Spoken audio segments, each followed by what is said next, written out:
Video games and movies are converging industries. Video games often rely on cinematic conventions and, as an important marketing tool for movies, draw in wider audiences and generate revenue through merchandising. So it was only natural for studios to invert this profitable relationship and make movies to promote video games. In 1992, Walt Disney Studios met with Nintendo to gain rights to the Mario franchise. A match made in heaven. I mean, what could possibly go wrong? Oh my god, what is that?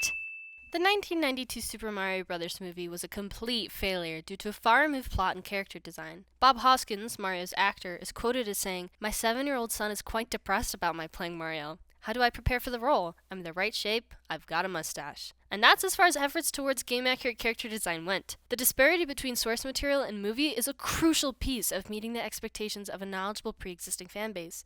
And from 1980 to the mid-2000s, video game movies simply couldn't cut it. Despite an entire legacy of odds indicating its demise, however, the newest rendition of Mario miraculously surpassed $1 billion in worldwide ticket sales. So the question is, what went right with designing the new Super Mario Bros. Movie?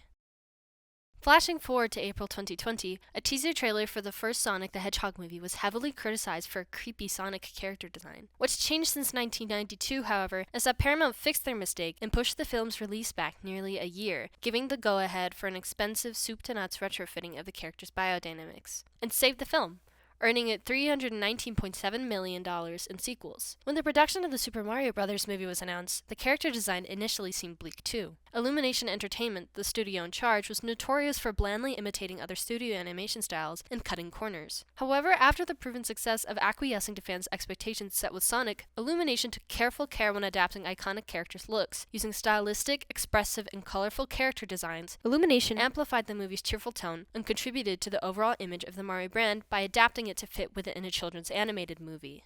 Comparing the 3D game designs and the movie's character designs, a few things become very obvious. First, the designs are very similar. As we learned from the 1992 attempt, veracity to the original design is important in order to not ostracize familiar audiences. Colors are slightly desaturated and pastel, which has the effect of being more cinematic, but also appealing to younger kids who are stimulated by the bright colors.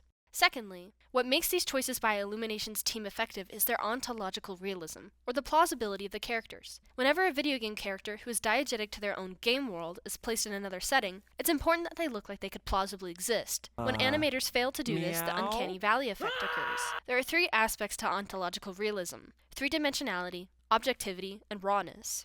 3-dimensionality is inherent to CGI, which operates in a 3D Cartesian space which characters exist in. Lighting and shadows are rendered when characters move, their eyes are reflective, and when they interact with an object, their flesh indents slightly. However, it's the second quality, objectivity, that is the most crucial change to the character designs. Each piece of clothing has texture. Mario's jeans are clearly denim, his buttons are rounded and reflective, and his shoes have laces, whereas there's a silky shine to Peach's dress, lace on her collar, and ridges on her earrings. You can see individual differentiated strands of hair on both of them, and added detail. Peach has filigree on her crown, and they both have visible seams on their clothes. Rendering these details adds tangibility, and therefore plausibility, within the colorful world that they live in. The expert rendering of lighting, shading, and texturing allows flat, low-polygon video game characters to exist in a cinematic world comfortably while maintaining the original designs. For its audience of children who have trouble conceptualizing 3D space, texture and detail go a long way in catching flighty attention and stylizing a movie to make it more stimulating.